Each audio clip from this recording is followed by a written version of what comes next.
అనే దాన్ని కూర్చోబెట్టాం. భోజనం ఇవ్వడం ఏంటండి, హాస్పిటల్స్లో భోజనాలు ఎందుకు పెడతారు, ఎక్కడ మేము చూడలేదు అని మీరు అనుకుంటారు. ఎందుకు పెడతామంటే మీరు అందరూ కూడా సంతానం కోసం వచ్చారు. సంతానం కావాలంటే ఆహారమే మూలాధారం. వీర్య వృద్ధికి కానీ, అండాల క్వాలిటీకి కానీ, నీ బిడ్డ ఎదగడానికి కానీ ఆహారం అనేది చాలా ప్రధానం. మరి ఆహారము ఎలా తీసుకోవాలి, ఏ ఆహారాన్ని తినాలి, ఎలా తినాలి, ఎవరు పెట్టిన ఆహారం తినాలి, ఎవరు పెట్టిన ఆహారం తినకూడదు, ఇలాంటివన్నీ నేను ఇప్పుడు ఇది కౌన్సిలింగ్లో చెప్తా. విడిగా అందరూ ఉంటారు, ఒకసారి అక్కడ చెప్తాను. అలాగే ప్రెగ్నెన్సీ పొందాలంటే మనం ఏం చేయాలి, ఫస్ట్ ప్రెగ్నెన్సీ పొందడానికి మనకు అడ్డం పడుతున్నవి ఏమిటి, ఆ అడ్డం పడుతున్న వాటిని మనం ఎలా తొలగించుకోవాలి అనే విషయాలను కూడా మీకు కౌన్సిలింగ్లో చెప్తాను. ఐవీఎఫ్ లేకుండా, ఆపరేషన్ లేకోకుండా ప్రెగ్నెన్సీలు తెచ్చుకోవడం ఎలా, మన తాతల్లాగా, మన ముత్తాతల్లాగా, మన బామ్మల్లాగా, మన మామల్లాగా డజన్లు కనడం ఎలా, ఐవీఎఫ్ లేకుండా, ఆపరేషన్ లేకుండా. వాళ్ళకి ఎవరికైనా ఉన్నాయండి ఐవీఎఫ్లో ఆపరేషన్లో? మరి ఎలా కన్నారు వాళ్ళు? అవన్నీ డాక్టర్ వైఎస్ బాబు మ్యాజిక్ ఫార్ములాలో ఉన్నాయి. అవన్నీ మీకు వివరించి చెప్తాను. చాలా సింపుల్గా మీరు ప్రెగ్నెన్సీ తెచ్చుకోవచ్చు. సరే, ఇప్పుడు ప్రస్తుతానికి భోజనం టైం కనుక భోజనం టైంలో మీరు చేయాల్సింది ఒక పాయింట్ మీకు జాగ్రత్తగా అది గుర్తుపెట్టుకోండి. ఏమిటంటే ఆ పాయింట్స్, ఒకటి, మీరు తినేటప్పుడు మేము ఇచ్చిన ఆహారాన్ని మీరు భగవంతుడి ప్రసాదంగా భావించి స్వీకరించండి. మీరు వెంకటేశ్వర స్వామిని పూజిస్తే వెంకన్న ప్రసాదం, అది యేసు ప్రభుని నమ్ముకుంటే యేసయ్య ప్రసాదం, అల్లా నమ్మితే అల్లా ప్రసాదంగా భావించి అది స్వీకరించండి. ప్రెసిడెంటు ఇలా మా దంపతులు ఇద్దరము స్వచ్ఛంద సేవా సంస్థల ద్వారా మా స్వంత నిధులతో కొన్ని వేల మందికి అన్నదాన కార్యక్రమాలు చేయగలిగామంటే చేయిస్తున్నవాడెవరు? భగవంతుడు. అలాగే ఎంతోమంది స్త్రీలు ఉంటారు, భర్తతో పాటు ఆర్థికంగా నిలబడాలని కోరుకుంటారు. వాళ్ళకి కుట్టు మిషన్లు, గ్రైండర్లు ఫ్రీగా అందించి వాళ్ళ కాళ్ళ మీద వాళ్ళు నిలబడటానికి మేము ప్రయత్నం చేశాం. అంతేకాదు, స్కూల్ పిల్లలు ఉంటారు, కళ్ళజోడు లేక కంటి చూపు మందగించి తలనొప్పితో బాధపడుతూ స్కూళ్ళు మానేస్తూ ఉంటారు. వాళ్ళ కోసం కంటి డాక్టర్లనే మేము స్కూల్కి తీసుకెళ్ళాం, కంటి పరీక్షలు చేయించాం. వాళ్ళకు అవసరమైన కళ్ళజోడిని ఈ సంవత్సరం దాదాపు మా లయన్స్ క్లబ్ ద్వారా 1,00,000 మంది పిల్లలకి కళ్ళజోడులు ఫ్రీగా ఇచ్చాం. అలాగే ఎంతోమంది కాలేజీ పిల్లలు ఫీజులు కట్టలేక చదువుల మధ్యలో అర్ధాంతరంగా ఆపేస్తారు, వాళ్ళకి ఫీజులు కట్టాం. ప్రతిభ ఉన్న విద్యార్థులు ఆగకూడదు అని వాళ్ళకి ఫీజులు కట్టడం జరిగింది. స్కూల్ పిల్లలకి వేగంగా స్కూల్కి వెళ్ళడానికి అనుకూలంగా ఉండడానికి మరి వాళ్ళకి సైకిళ్ళు ఇవ్వడం జరిగింది. ఇలా ఎన్నో కార్యక్రమాలు, సేవా కార్యక్రమాలు మేము చేస్తున్నాం. మరి కాళ్ళు లేని వాళ్ళకి కృత్రిమ కాళ్ళు అందిస్తున్నాం. మరి ఎన్నో ఇలా ఇన్ని కార్యక్రమాలు చేయగలుగుతున్నామంటే అది కేవలం భగవంతుడు మాతో చేయిస్తేనే జరుగుద్ది. ఆయనే ఎన్నుకున్నాడు నన్ను వైద్యో నారాయణో హరిగా. ఆయనే గుర్తించినప్పుడు ఇంకా ఎవరు గుర్తింపు కోసం నేను పాకులాడాలక్కర్లేదు. కానీ ఎందుకు ఈ వీడియో తీస్తున్నామంటే మిగతా డాక్టర్లు కూడా ఇది ఇన్స్పైరింగ్గా ఉండాలి, వాళ్ళ మంచి మనసుతో వాళ్ళు కూడా భోజనం పెడితే వాళ్ళ దగ్గరికి వచ్చిన పేషెంట్లందరికీ భోజనం పెట్టాలి అనే ఆలోచనతో చేస్తున్నాం. దేవుడు లాగా భావిస్తారు డాక్టర్ని కూడా భగవంతుడు స్వరూపంగా భావిస్తారు. అలాంటి సమాజం మంది. అలాంటప్పుడు మరి ఏ గుడికి వెళ్ళినా ప్రపంచంలో నీకు ప్రసాదం దొరుకుతున్నప్పుడు ప్రతి హాస్పిటల్ కూడా ఒక దేవాలయమే. అక్కడ కూడా ప్రసాదం దొరకాలి అనేది మేము అనుకున్నాం. అది భగవంతుడు మరి ఆ కార్యక్రమాన్ని ఈ వీడియో ద్వారా నెరవేరుస్తారని చెప్పి భావిస్తున్నాం. అందుకోసమే ఫోటోలు తీస్తున్నాం, అంతకన్నా వేరే లేదమ్మా. మీరు ఎవ్వరు కూడా వేరే అన్నిదా భావించొద్దు. చక్కగా కూర్చున్నప్పుడు మాత్రం వేరే ధ్యాస పెట్టుకోకుండా మీ వెనకాల భగవంతుడు ఉన్నాడు, మీ కన్నీళ్లను తీర్చడానికి, అవమానాలను తొలగించడానికి, నీకు పండంటి బిడ్డనిచ్చి నిన్ను మాతృదేవత పితృదేవతని చేయడానికే ఆయన పూనుకున్నాడు. ఆయన సాక్షాత్తు మన తండ్రి. ఆ భగవంతుడు తండ్రి బిడ్డలం కాబట్టి మనము దేవుళ్ళు అవుతాం. మాతృదేవత పితృదేవతలు అయి తీరుతారు. ఈ ధ్యాసలోనే మీరు ఉండండి, చక్కగా ఆయన ప్రసాదం తినండి.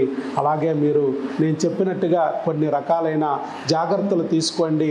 కొన్ని ఆటంకాలను తొలగించుకునే కొన్ని విధానాలు నేను చెప్తాను కౌన్సిలింగ్లో, అవన్నీ ఫాలో చేయండి. బ్రహ్మాండంగా మీ బిడ్డను మీరు తీసుకుంటారు అతి తొందరలోనే. Don't worry. కాకపోతే ఒకటే, ఓర్పు పట్టుదల, ఈ రెండు మాత్రం మీరు ఎట్టి పరిస్థితుల్లో వదలకూడదు. ఓర్పుగా ఉండండి. భగవంతుడు పెట్టే పరీక్షల్లో నెగ్గండి. ఆ పరీక్షల్లో నెగ్గితే ఖచ్చితంగా మీ బిడ్డను మీ చేతిలో పెడతాడు. కాబట్టి ఓర్పు మాత్రం వదలకండి, పట్టుదల వదలకండి. అలా చేస్తే ఖచ్చితంగా మీ బిడ్డ మీ చేతికి వస్తాడు అనేది నేను ఎంతోమందికి చెప్పాను.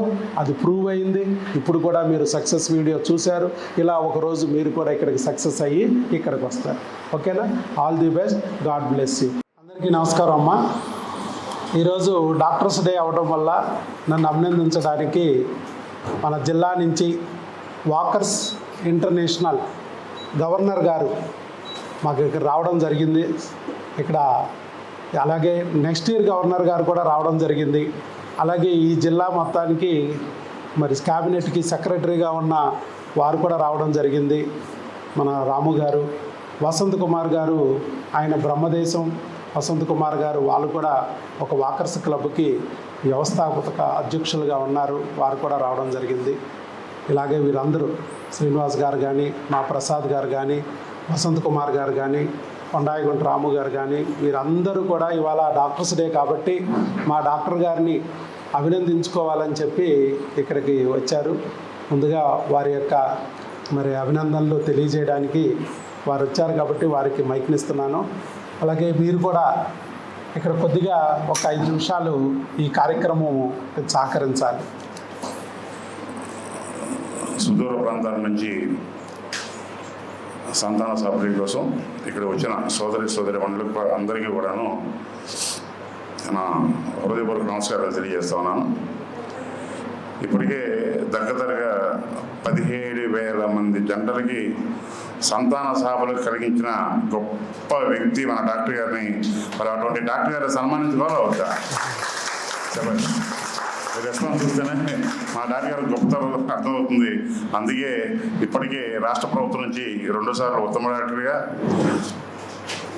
2 పెద్ద సేవా సంస్థల నుంచి నంది అవార్డు, వాటితో పాటు దేశంలోనే పేరెన్నికన్న యూనివర్సిటీ నుంచి డాక్టరేటు, నిన్నగా మొన్న గోల్డెన్ నంది అవార్డు. ఆయన తీసుకున్న పురస్కారాలకి అంతు లేదు. ఆ సంఖ్య నిరంతరం పెరుగుతూనే ఉంది. అటువంటి భారతదేశంలోనే కాకుండా ప్రపంచవ్యాప్తంగా పర్టికులర్గా ఫెర్టిలిటీకి సంబంధించి ఎటువంటి ఆపరేషన్ లేకుండా ఎంతోమంది కళల్ని సాకారం చేస్తున్న గొప్ప వ్యక్తిని సన్మానించుకోవడం మా బాధ్యతగా భావించి మాకు ఈ అవకాశాలు కల్పించడం కోరంగానే పర్వాలేదు రాజు గారు రండి ఈ టైంకి ఇస్తానని చెప్పినందుకు, మాకు ఈ సమయాన్ని అవకాశాన్ని ఇచ్చినందుకు డాక్టర్ గారికి మా సంతోషాన్ని వ్యక్తపరుస్తూ మరొకసారి మా తరపున, మా జిల్లా వాకర్స్ అసోసియేషన్ తరపున, మా వాకర్స్ ఇంటర్నేషనల్ ప్రెసిడెంట్ గారి తరపున, అలాగే ఇక్కడ వచ్చిన మీ అందరి తరపున కూడా మీ అందరి కరతాల దొల్ల మధ్య, మీ చప్పట్ల మధ్య డాక్టర్ గారికి హ్యాపీ డాక్టర్ డే. చంటి ఒక్కసారి ఇది ముందు పావని గారి లెటర్ ఉంది. చూశారు కదమ్మా ఈ బ్యానరు, వాకర్స్ ఇంటర్నేషనల్. దీంట్లో వీరు కె శ్రీనివాసరాజు గారు, గవర్నర్ ఎన్టీఆర్ డిస్ట్రిక్ట్ 202. వారు ఈ జిల్లా మొత్తానికి గవర్నర్గా ఉన్నారు.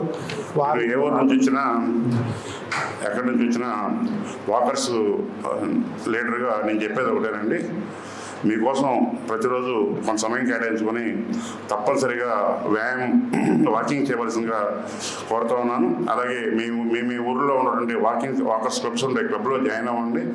వాకింగ్ వల్ల ఎన్నో ఆరోగ్య ప్రయోజనాలు ఉన్నాయి. ఆ తర్వాత సమయం దొరికినప్పుడు ఎన్ని ప్రయోజనాలు ఉన్నాయో డాక్టర్ గారు మాకంటే చాలా ఎక్కువ వివరిస్తారు. అంచేత తప్పనిసరిగా మీరున్న ఏ ప్రాంతంలో ఉన్నా, ఏ ప్రదేశంలో ఉన్నా, ఎక్కడ వీలుని బట్టి తప్పనిసరిగా నడవండి. ప్రస్తుత ఆధునిక సమాజంలో నడక అనేది చాలా అత్యవసరం. ఎందుకంటే శారీరక శ్రమ చేసే ఉద్యోగాలు తక్కువయ్యి సిట్టింగ్ ఉద్యోగాలు ఎక్కువయ్యాయి. అంచేత చాలామందికి ఆరోగ్యం ఉన్నట్ల పరిస్థితి. ఇక్కడ ఉన్న ఒక 100 మందిని టెస్ట్ చేపిస్తే vitamin B12, BT, D vitamin డెఫినెట్గా సగం మంది పైగా లోపం ఉంటుంది. ఇవన్నీ ఎందుకు జరుగుతుందంటే ఉదయం లేచి సూర్యుడి ఎండలో కొద్దిసేపు అరగంట సమయం కూడా కేటాయించలేకపోవడం, ఏసీ రూములో ఉండటం, ఏసీ రూములో తినడం, ఏసీ హోటల్లో రెస్టారెంట్లో తినడం, ఏసీ రూమ్లో పడుకోవడం, ఎవరికి శారీరక శ్రమ ఉంట్లా. దాని కారణంగా ఈ విటమిన్ B12 డెఫిషియన్సీ వస్తుంది, విటమిన్ D3 డెఫిషియన్సీ వస్తుంది. చేత తప్పనిసరిగా మీరందరూ కూడా ఏ ప్రాంతం నుంచి వచ్చినా ఎక్కడున్నా సరే మీకు కుదిరితే మీ ఇంటి దగ్గర నడవండి, లేని పక్షంలో మీ రోడ్లో నడవండి, మీ అపార్ట్మెంట్లో నడవండి. మీ గొప్ప డాక్టర్ గారిని సన్మానించుకుంటూ వారు ఇప్పటికే మా వాకర్ ఫౌండేషన్ ట్రస్ట్కి 2 లక్షల పైగా విరాళం ఇచ్చారండి. వారితో పాటు పోయిన నెలలో వారి శ్రీమతి గారు డాక్టర్ విజయదుర్గ పవన్ గారు మళ్ళీ ఆవిడ సపరేట్గా మా వాకర్ ఫౌండేషన్ ట్రస్ట్కి 50,000 రూపాయలు విరాళం ఇచ్చారు. వారిని అభినందిస్తూ వాకర్స్ ఇంటర్నేషనల్ హెడ్ ఆఫీస్ నుంచి ఒక అప్రిషియేషన్ లెటరు జిల్లా గవర్నర్ గారికి అందజేశారు. కాబట్టి సభాముఖంగా మేడం గారికి సంబంధించి మీ చేతులకు చెక్కు ఫౌండేషన్ ట్రస్ట్ చేరింది మేడం, వాళ్ళు రిసీటు మీకు అప్రిషియేషన్ లెటర్ కూడా పంపించారు, అందుకోవాల్సిందిగా కోరుతా ఉన్నాను. గారికి మా వాకర్స్ ఇంటర్నేషనల్ డైరెక్టరీ, వాటితో పాటు క్వార్టర్లీ మ్యాగజైన్ నిన్నే 2 రోజుల క్రితం ఈ స్పెషలైజ్డ్ డాక్టర్ గారు, ఆ స్పెషలైజ్డ్ డాక్టర్ గారు ఇద్దరు కలిసి ముచ్చరించుకొని ఎన్నో జ్ఞాపకాలు ఇదే వేదిక మీద నెమరు వేసుకొని వారి గొప్పతనాన్ని తెలియజేశారు. వారు ప్రత్యేకంగా ఫోన్ చేసి, రాజు నీ కారులో డైరీలు పెట్టాను, డాక్టర్ గారికి అందజేయండి అని చెప్పేసి ఫోన్ చేసి చెప్పిన మీదట వారి ఆదేశాల మనకి డైరెక్టరీ మ్యాగజైన్ వారికి అందజేస్తాను. Thank you sir. Thank you.